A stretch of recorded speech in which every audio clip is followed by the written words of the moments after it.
This is Bart Peterson, and you are listening to the FCPA Compliance Report on the Compliance Podcast Network. This is Greg Gilchrist, and you are listening to the FCPA Compliance Report on the Compliance Podcast Network. This is Dan DeMarco, and you are listening to the FCPA Compliance Report on the Compliance Podcast Network. The FCPA Compliance Report is the longest-running podcast in compliance, engaging a wide variety of compliance-related guests and topics. Each week, Tom Fox brings you the top commentators and information which will inform your compliance program going forward. Join us again for the top podcast in compliance, hosted by the voice of compliance, Tom Fox. The FCPA Compliance Report is a production of the Compliance Podcast Network. In this episode, we take a look at the Airbus International Anti-Corruption Settlement. James Koukios details what are the three key takeaways that he would advise a company on at this point. We look at the SFO first conviction for withholding documents requested in a bribery conviction. And we consider Isabel dos Santos, Sonangol and Angola. What does it mean for companies who have done business there? All on this episode of the FCPA Compliance Report. I know you'll enjoy it. Hello, everyone. This is Tom Fox, back again with fan favorite James Koukios, partner at Morrison Foerster, for another look at a great firm international anti-corruption newsletter or client alert. This is the firm's client alert for January 20. So, James, first of all, welcome. Thank you very much, Tom. James, the month of January in the FCPA and greater anti-bribery, anti-corruption worldwide was dominated by one case, and that, of course, was Airbus. It was the largest anti-corruption settlement in the history of the world ever. It involved the Serious Fraud Office in the United Kingdom, the PNF in France, and, of course, the Department of Justice here in the United States. Myself and others have explored it at some depth. But you had some interesting and I thought unique points on this case that maybe we could explore a little bit. The first one I wanted to ask you about is FCPA jurisdiction. Did you see anything that you would utilize to really counsel clients that any contact with the United States, however slight, could lead to FCPA jurisdiction and indeed a massive fine and penalty? Yes, Tom, for sure. So this is, as you mentioned, and as DOJ mentioned in its press release, the largest global foreign bribery resolution in history. There are many different countries involved. The U.S. part of it focused on sales of aircraft to Chinese aviation authorities and state-owned airlines. And it's interesting, there's a large section about the use of third-party consultants to funnel bribes to Chinese officials. That's pretty common. Obviously, third parties are the most significant risk area when it comes to FCPA. Those allegations sound like a lot of other cases using consultants to allegedly funnel bribes to Chinese officials. It's interesting, though, that it doesn't appear, at least it doesn't leap off the page to me, that many or if any of the transactions involving the consultants had a U.S. jurisdiction. There was money being paid to Hong Kong bank accounts to Chinese authorities, and presumably the money started in France or somewhere else like that. So it doesn't seem like the consultants actually had a jurisdictional hook to the United States. What it appears to be is that part of the alleged bribery scheme was that Airbus would invite Chinese officials for all expense-paid trips to the United States allegedly in furtherance of the bribery scheme. That's also actually a pretty common fact pattern that we've seen on a lot of different resolutions as well. I remember one that I worked on way back in the day, UT Starcom. That was the central allegation that Chinese telecom agencies would give contracts to UT Starcom if they agreed to bring Chinese officials to quote unquote training in the United States, which was allegedly actually just Disney World and the Grand Canyon and things like that. So the fact pattern is not that different, but it seems like this massive penalty. It was over $2 billion worldwide. I think more than that. But even the U.S. part was over $500 million when all the credits were said and done. And it appears to have been, the jurisdiction appears to have been based on a handful of all expense paid trips to the United States. I think the lesson to be learned is that the FCPA is not limitless in terms of its jurisdiction, but it's broad. And if you're taking any activities in the United States and further into the bribery scheme, DOJ is going to assert that jurisdiction, and it could lead to massive penalties in the United States. And I think on that note, Tom, I want to quote part of the relevant considerations paragraphs from the deferred prosecution agreement itself, where DOJ said, and I'll quote, "The territorial jurisdiction over their conduct is limited." So DOJ, I think itself acknowledged the fact that there was a fairly thin thread tying this conduct to the United States, but it was sufficient to create a territorial anti-bribery charge and an over $500 million fine in the United States. You know, James, I think that's a great point. Most of the training I put on is inside the United States, but occasionally when I go outside the United States, I really emphasize that point. The prior case I talked about was the Total case, which had a $400 million fine, and the jurisdiction linked to the U.S. was $500,000 of a bribe was wired through the U.S. banking system, but that was out of a total of $61 million paid in bribes by Total for the rights to gas fields in Iran, back when you could do business with Iran.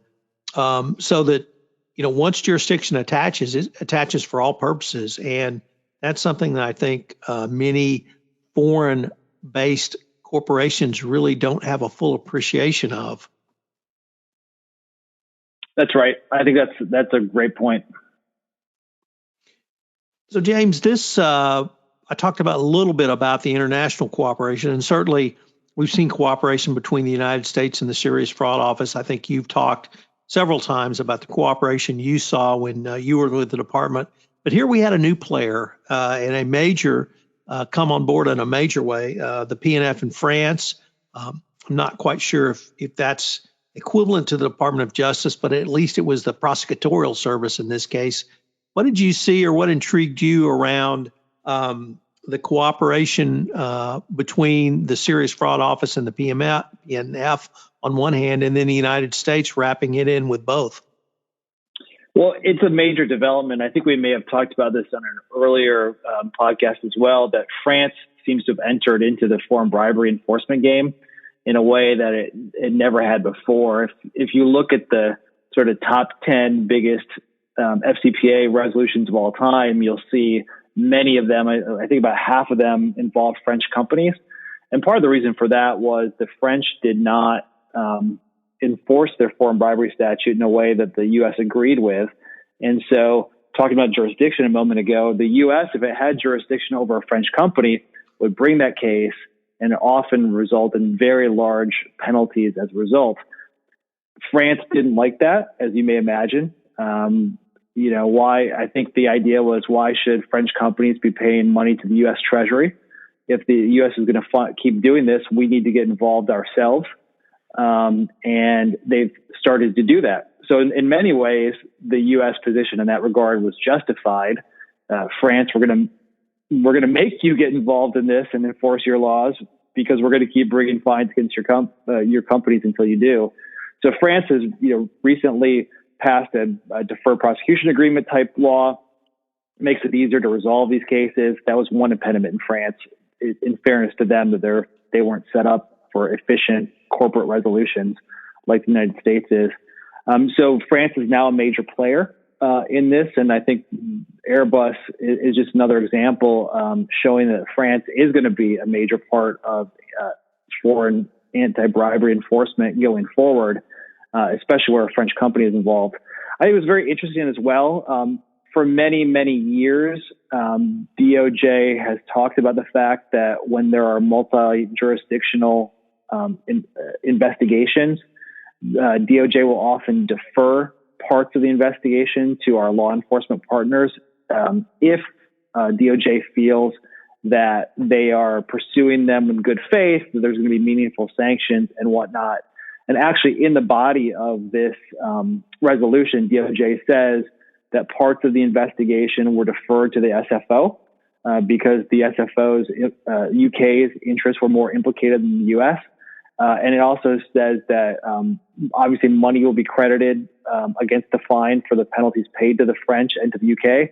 And it also said that they considered the interests and dispositions in France and the UK as relevant considerations for how DOJ should resolve it as well.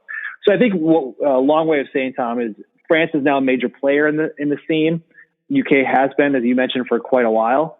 And I think we're going to see more instances of the US, the UK, and France and other countries working together on these big multinational investigations.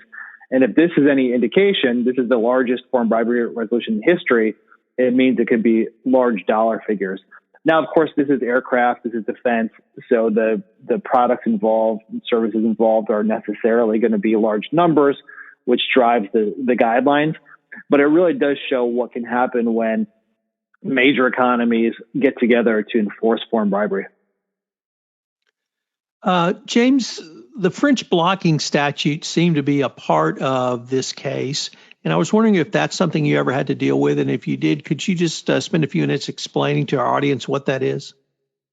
Yeah, the French blocking statute is pretty, what's the word for it? Severe. It really does make it very difficult for companies in France to be able to produce documents to DOJ. There's been a lot of companies, though, over the years who are now used to this, and they've found ways that they're able to get data to the United States and elsewhere, for example, through the MLAT process, in ways that respect the data privacy and data blocking statutes in France and still allow companies to be able to cooperate with the United States. And James, there was also not only international cooperation, but internal cooperation in the Department of Justice. We had a large ITAR component in addition to the FCPA. Could you spend a few minutes walking us through that?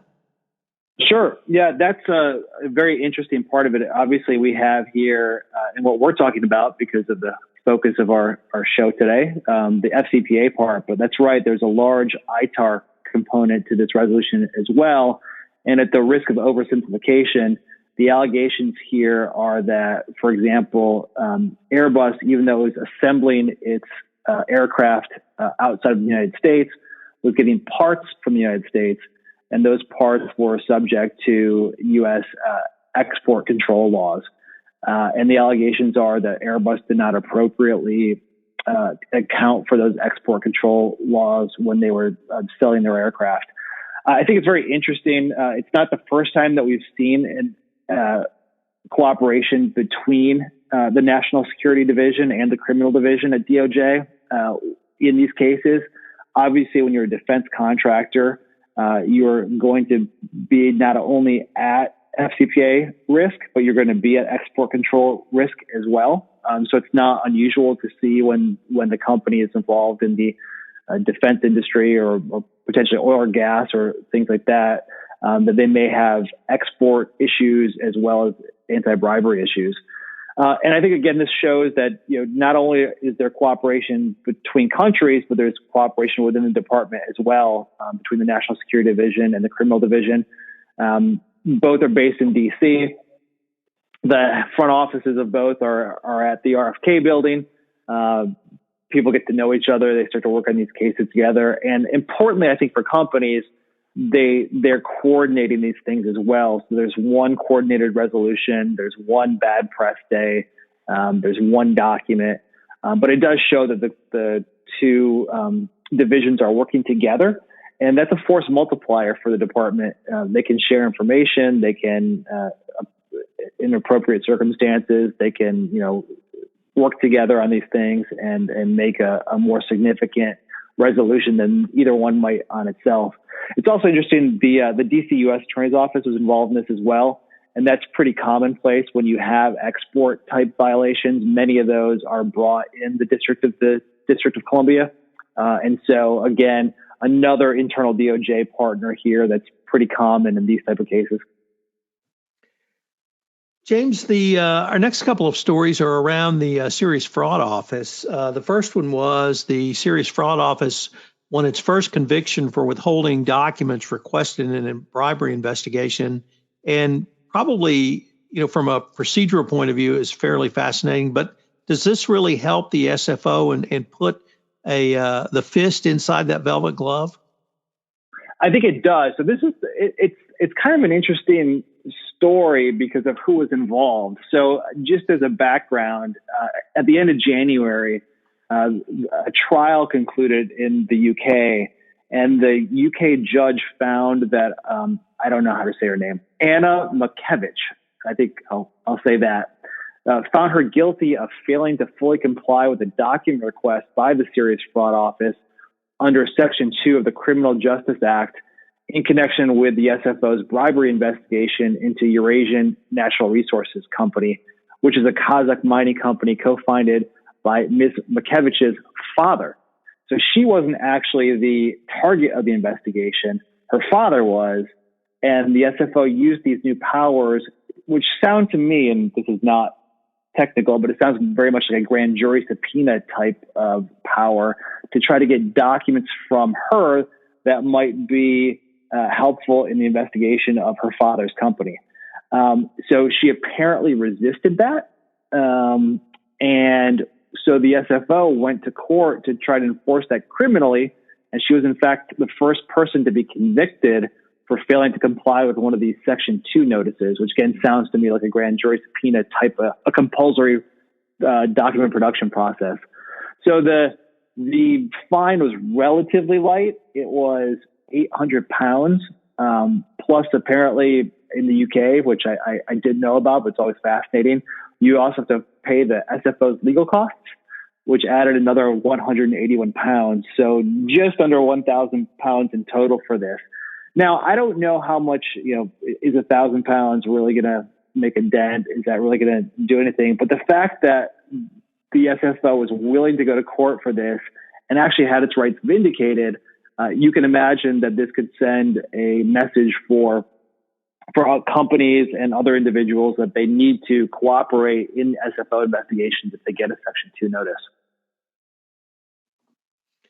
James, the other story that you guys highlighted was the Serious Fraud Office released guidance on evaluating corporate compliance programs. And although I found the information didn't break any new grounds and really didn't go in any greater depth than what we've seen from the Department of Justice and the Securities and Exchange Commission back as far as the 2012 FCPA resource guide, I was struck that the SFO actually released information because David Green was so antithetical to that, bandying names around that we were not the Serious Champagne office. We weren't going to tell you how to do this. It was up to you. And obviously we had a change in leadership, but this would seem to be maybe a change in attitude even from the SFO.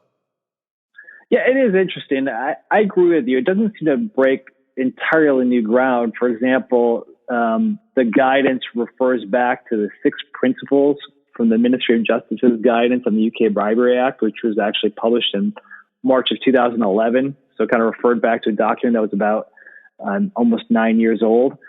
It also, though, it appears to be more of an internal guidance that was then released to the public, made public, which is kind of how DOJ does some of their recent guidance as well. Some of it is captioned as guidance for DOJ prosecutors on how to evaluate compliance programs and things like that. But by making it available to the public is, of course, a message to the public as well. So I agree with you. It is interesting. It may show a change in the attitude of the new leadership of the SFO on openness and transparency and some of its internal guidance. But I think I agree with you as well that there's not a whole lot in there that adds much to the discussion. Now, of course, if you're a company or a person who's in front of the SFO and you have a matter in front of them, this is obviously a document you need to know about and to use for your arguments about why certain compliance program was effective and why you should get a certain disposition as opposed to another. So it's important, obviously, for practitioners to know about this. But in terms of breaking new ground, I agree with you. It doesn't break tremendous new ground.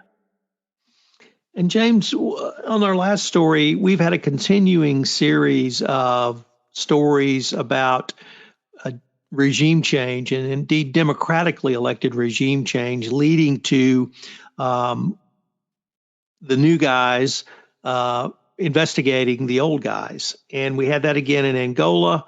And here we had a individual, the former daughter of the Prime Minister, Isabel dos Santos, has had allegations of corruption brought against her. And I guess we now see this theme continuing that individuals or companies that did business with a regime, legitimate governing regime, are now perhaps under stress because of their prior business dealings. Do companies really need to start thinking about scrubbing their operations literally on a worldwide basis?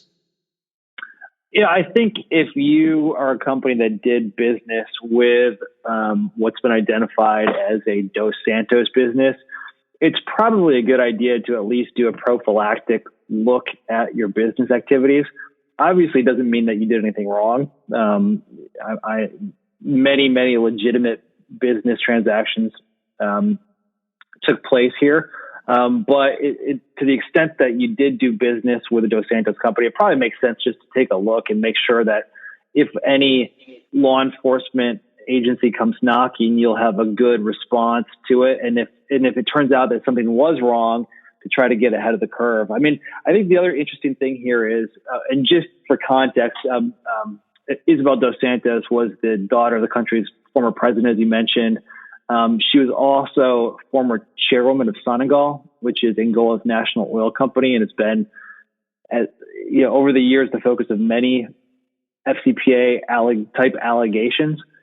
And so one other very interesting thing here that we've seen, for example, in Panama Papers and other anti-corruption issues, is there was also a WikiLeaks type of leak as well.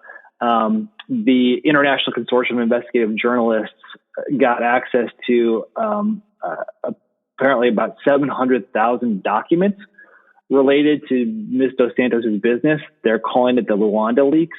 And again, if your company is mentioned in one of those documents, it just makes good business sense to at least make a prophylactic look to see, was there anything that law enforcement authorities could question if they came across your company's name, and do you have a good defense just in case there's anything that, if they do come knocking, you can explain this business, why it was legitimate, how you'd already looked into it. So long story short, this is one of those potentially international investigations getting a lot of attention from the media, and it just makes prudent sense to take a look at your operations.